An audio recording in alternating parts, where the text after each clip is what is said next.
একদম সমান। এই দেখ কোন একটা গ্রামে কোন একটা মহিলাকে ভূতে ধরেছে রে, গ্রামের লোকজন একদম লাঠি পেটা করে মেরে ফেলেছে। তুই আবার এইসব আজে বাজে ফেসবুকের খবরগুলো দেখছিস? এইসব গুজব গুলো কে জানে কে রটায়, কিছুই আগা মাথা নেই। লাইক আর শেয়ার পাওয়ার জন্য যে যা পাচ্ছে ফেসবুকে লিখে যাচ্ছে, আর কিছু আজও পাবলিক আছে এই অভিরূপের মতো সেটাকে সত্যি করে দিন রাত গিলছে। আরে বলো ছেড়ে ওকে ছেড়ে, ওর মাথাটা একদম গেছে। এ দেখবি কোনদিন ওজাগিরি হয়তো ওই তান্ত্রিকগিরি শুরু করে দিয়েছে। যা বলেছিস একদম খাসা কথা। আস যত খুশি আস, এসব নিয়ে ছ্যাবলামো করা না মোটে ঠিক নয়। কিরে বললো একটা চাকরির ব্যবস্থা হলো না? গো দাদা, সেই যে চাকরিটা গেল এখনো কোনো ব্যবস্থা হলো না। কেন? তুই অনলাইনে সার্চ করতে পারিস তো, এখন তো চাকরির জন্য অনেক ওয়েবসাইট অ্যাপ আছে। তুমি কি ভাবলে আমি কি ট্রাই করিনি? ওসব করতে গিয়ে আমার ফোনের 12টা বেজে গেছে। আননোন এবার ওয়েবসাইট থেকে প্রচুর ভাইরাস ঢুকে সিকিউরিটি নষ্ট হয়। আচ্ছা বুঝলো, মোদ্দা কথা হলো তোর কাছে প্রাইভেসি আর সিকিউরিটিটা ম্যাটার করে, তাই তো? অবশ্যই, আমার কাছে কেন, সবার কাছেই করে। আমি চাই পাবলিক ওয়াইফাই। আমি তাহলে চলি। নে তাড়াতাড়ি কর, আকাশে কালো মেঘ জমেছে, বৃষ্টি নামার আগেই কাজ শেষ করতে হবে। তাছাড়া এই ঘন রাতের আধারে একবার যদি বৃষ্টি আসে তাহলে বাড়ি পৌঁছলেই তাই হবে। হ্যাঁ বাবা, এই তো কাজ সারানো হয়ে গেছে। কবে যে আমাদের গ্রামে একটা ইলেকট্রিক চুরি হবে তা কে জানে। এইসব টেনশনে থাকেন। যে যখন হবে তখন হবে, এখন এর মুখ আপনি কি করবি বলতো? কিন্তু নিজের বলতে কেউ নেই, সেটা অকালে মরল, কেউ কাঁদার পর্যন্ত নেই। এই তো আমি করবো, আমার দাও। এক দুই কি ঝড়, কি প্রচন্ড চোখে বাবা, কি হবে তো বাবা, মাটা পড়বে তো পুরোটা। ওরে এইসব অদূর করে কথা বলিস না, কেন পড়বে না? এই রে বৃষ্টি হতে নেমে গেল। ওরে এই যে ভয়ঙ্কর প্রমাণ শুরু হয়েছে, কি করবো বলতো? পালা পালা পালা।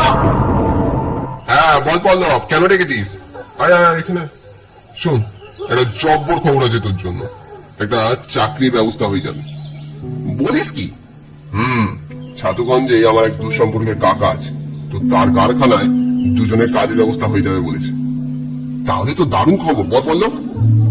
দাঁড়া, তার আগে কাল একবার ছাতুগঞ্জে কাকার বাড়ি যেতে বলেছে। হ্যাঁ আমিও কি যাব? অবশ্যই, আমাদের দুজনকেই তো যেতে বলেছে। ঠিক আছে, তাহলে কাল কখন বেরোতে হবে? জায়গাটা দূরে আছে, সকাল সকাল রওনা দিয়ে দেবো।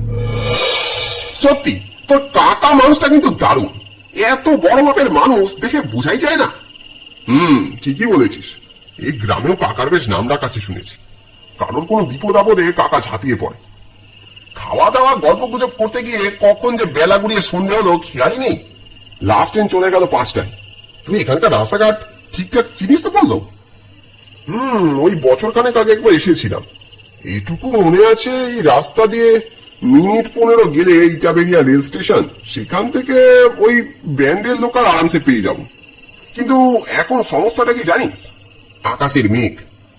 তাই তো, এতক্ষণ খেয়ালই হয়নি, এটা যে কোনো সময় বৃষ্টি আসবে দেখছি। বর্ষাকাল, তার উপর আজ থেকেই নিম্নচাপ হওয়ার সম্ভাবনা ছিল। বলিস কি? এটা তো আগে ভাবা উচিত ছিল। ওই দেখ, জঙ্গলের ওপাশ দিয়ে বিদ্যুৎ খেলে গেছে। আশপাশে কোনো শেল্টারও তো নেই। ওই ওপাশটায় আবার শ্মশান আছে শুনেছি। বড় বিপদে পড়তে চলেছি বুঝতেই পারছি। পল্লব, অত কথা বাড়াসনি, তাড়াতাড়ি পা চালা। আমাদের দুশ্চিন্তাটাই সত্যি রূপান্তরিত হয়ে গেছে। এক রাস্তা কাপড় মেঘের মধ্যে দিকে গিয়ে সাথে নিমেষে মেঘের পরগনা আর তীরের ফলার মতো বৃষ্টির ফোঁটা। দুজনে উদ্দাম রেখে ছুটল একটা মাথায় একটা ছাদের জন্য। কোথায় দেখতে পাচ্ছি না যে? আমি এদিকে এই যে আমি। এদিকে। ওর আর কোনো সাড়া পেলাম না। ঝড় বৃষ্টিতে ছুটে চলাম একটা আশ্রয়ের জন্য। জামা কাপড় ভিজে চকচকে হয়ে গেল। অবশেষে সামনে একটা বন্ধ দোকানে অ্যাসবেস্টাস চোখে পড়লো। কোন রকমে সেখানে ঢুকে এলাম। ইস, একদম ভিজে গেছি। অভিরূপকে নিয়ে চিন্তা বাড়লো। ছেলেটা গেল কোথায়? দূর ধূসর গাছপালার ফাঁকেও কোন জনপ্রাণী পর্যন্ত চোখে পড়ল না। দেখা যাবেই বা কি করে? একই গ্রাম, তার উপর অন্ধকারে শ্মশানের পথে কেই বা আসবে। কিন্তু অভিরূপটা যে গেল কোথায় কে জানে। বেটা মোবাইলটাও ধরছে না। ঝড় বাদলে যদি বাড়ি ফিরতে না পারি তাহলে বিপদ আসন্ন। মিনিট কুড়ি পর বৃষ্টিটা একটু ধরলে আমি পথে নেমে গিয়ে গেলাম। অভি, অভি, অভিরূপ, গেলি কোথায়? অভি, আয় অভি। আশ্চর্য, ছেলেটা গেল। আরে আরে ওই তো ওখানে। ইস, এখানে কেউ এরকম ভাবে বসে নাকি? মাথাটা গেছে নাকি তোর? কি হলো? হ্যাঁ হ্যাঁ, আমি ঠিক আছি। তোকে খুঁজতে খুঁজতে আমি নাস্তা আলাবুদ হয়ে গেছি। কোথায় ছিলি এতক্ষণ? এই তো এই শ্মশানের এখানেই ছিলাম। এত জায়গা থাকতে শ্মশানে কি করছিলি? আর ফোনটা তুলতে কি হয়? দেখ তো কতবার তোকে ফোন করেছি। এখন শিগগির বাড়ি চ, এবার বৃষ্টি হলে আর বাড়ি পৌঁছাতে পারবো না। যাই হোক, শুধু অনেক রাতে স্টেশনে নিয়ে কোন রকমে যে যার বাড়ি ফিরলাম। দুটো দিন একটু ব্যস্ততায় কাটলো, তাই ক্লাবের আড্ডায় যাওয়া হলো না। সেদিন ক্লাবে গিয়ে দেখলাম অভিরূপ আসেন। কিরে, অভিরূপ কোথায়? গতকাল ফোন করলাম, ধরলো না। অভিরূপ? ও তো দু তিন দিন ধরে ক্লাবে আসেনি। এই দাঁড়া দাঁড়া, ওকে তো কালকেই দেখলাম। ক্লাব থেকে বেরিয়ে অভিরূপের বাড়ি গেলাম। ও কবে কাজে জয়েন করছে সেই ব্যাপারে কথা বলতে। দরজা খুলে ওর বাবা বেরিয়ে এলো। ও পল্লব, আসো বাবা আসো। অভিরূপ কোথায়? অভিরূপ কোথায় মানে? ও বাড়িতে নেই?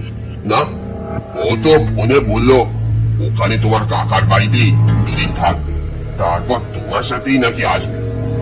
আমরা তো জানি ও তোমার সাথেই। কি ব্যাপার বলো তো? কিছু সমস্যা হয়েছে?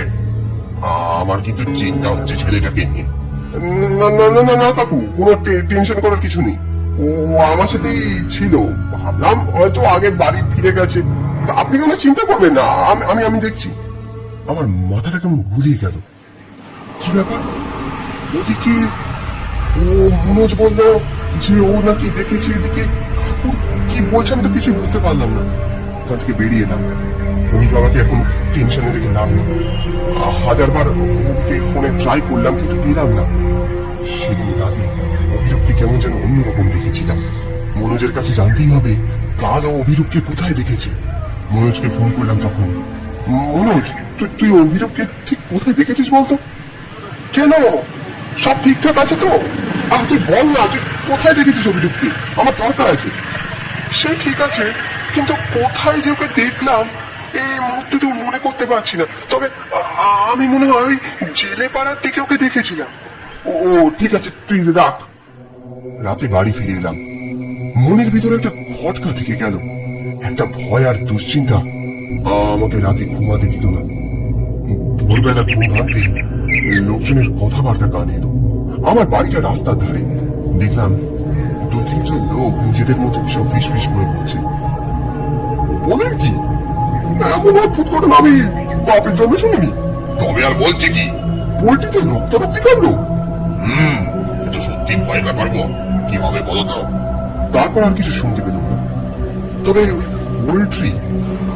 পোল্ট্রি তো জেলে পাড়ার দিকে। একবার কি তাহলে পোল্ট্রিতে? সেখানে পৌঁছে বেশ আশ্চর্য হয়ে গেলাম। দেখলাম পোল্ট্রি জুড়ে চাপ চাপ রক্ত আর বিস্তর মুরগির পালক পড়ে রয়েছে ছড়িয়ে ছিটিয়ে। রতনবাবু এক কোনায় বসে আছেন থমথমে মুখ নিয়ে। আমি একটু এগিয়ে গিয়ে জিজ্ঞাসা করলাম, এসব কি রতনবাবু? কিভাবে হলো এসব? আর বলবেন না, আমার সব পুরা কপাল। আগের দিনে একটা মুরগির সাথে এই ঘটনা ঘটেছিল, কিন্তু কাল যা হয়েছে সেটা আমি যদি মুখে বলি কেউ বিশ্বাস করবে না। মানে? হ্যাঁ হ্যাঁ, ঠিকই বলছি। কাল যখন এই বিভৎস আওয়াজ পেয়ে আমি এখানে ছুটে এলাম, একটা কালো মতো ছায়া আমার চোখের সামনে থেকে সরে গেল। আর মুরগিগুলোর অবস্থা দেখে আমার ভয় আত্মারাম খাঁচা ছাড়া হয়ে গিয়েছিল। বলছো? হ্যাঁ হ্যাঁ, ঠিকই বলেছি। কুকুর শিয়াল বা ভামের কাজ নয়, ও একটা মানুষের কাজ। জ্যান্ত মানুষ। মানুষের কাজ? মানুষ কি এগুলো খেতে পারে? হ্যাঁ হ্যাঁ, যা আমি দেখেছি আমি তো সেটাই বলছি। আমি কি মিথ্যে কথা বলছি নাকি?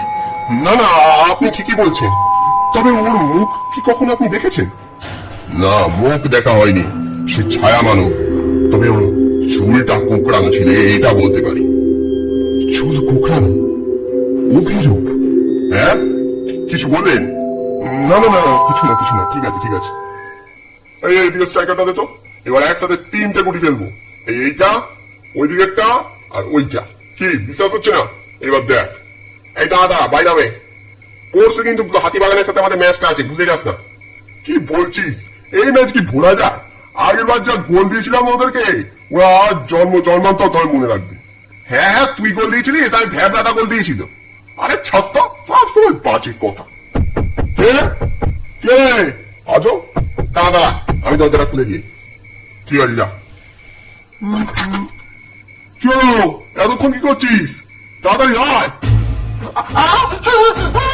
বাঁচাও বাঁচাও। দেখি দেখি ওকে কি হয়েছে তো? আমার ছেড়ে দে। বাঁচাও। আজ সব পাড়াকে শেষ করে দেবো, কাউকে ছাড়বো না, কাউকে বাঁচতে দেবো না। রাত্রে সোফায় বসেছিলাম এক রাত চিন্তা নিয়ে। অভিরূপের বাড়ি থেকে বহুবার ফোন এসেছে, ধরতে সাহস পাইনি। কি বা বলবো, এসব ঘটনা কি কাউকে বলা যায়? এমন সময় একটা ফোন এলো। রিসিভ করতে এই পাশ থেকে উদ্বিগ্ন ভীত কণ্ঠস্বর এসেছিল। ভাই ভাই বলো, বাঁচা বাঁচা, তুই কোথায়? এখনই গ্রামে আয়, ও আমাদের মেরে দেবে। মানে কে মেরে ফেলবে? কি বলছিস? হ্যাঁ, ও এসে গেছে। অভিরূপ অভিরূপ আমাদের মেরে ফেললো। যে শিগগিরি অভিরূপের হাত থেকে আমাদের বাঁচা।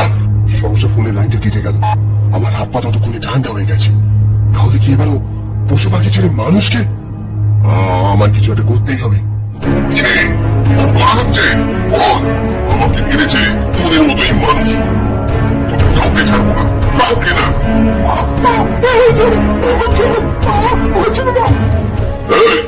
কি হচ্ছে সব? তুই ছাড়বি ওদের নাকি? না, আমি ছাড়বো না। এই মানুষের বাচ্চারা আমায় বাঁচতে দেয়নি, আমিও কাউকে ছাড়বো না। তুই চলে যা, চলে যা এখান থেকে। এই কাণ্ড দেখে আমি আর নিজেকে সামলাতে পারলাম না, ছাপিয়ে পড়লাম। তোমার দশটা সূর্য শুরু হলো। এই অসীম শক্তির অধিকারী মনে হলো অভিরূপকে। ও যেন আর ওর মধ্যে নেই।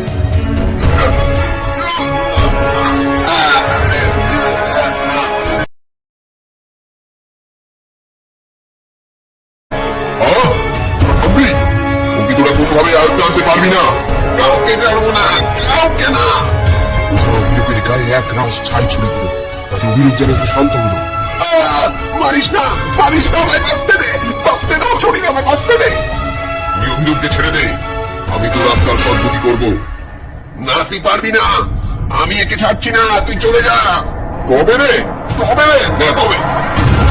আমি ছেড়ে যাচ্ছি, আমায় ছেড়ে দাও, আমায় ছেড়ে দাও, আমি ছেড়ে দেবো। ঠিক আছে, তাহলে কথা দে, আর কখনো এখানে আসবি না।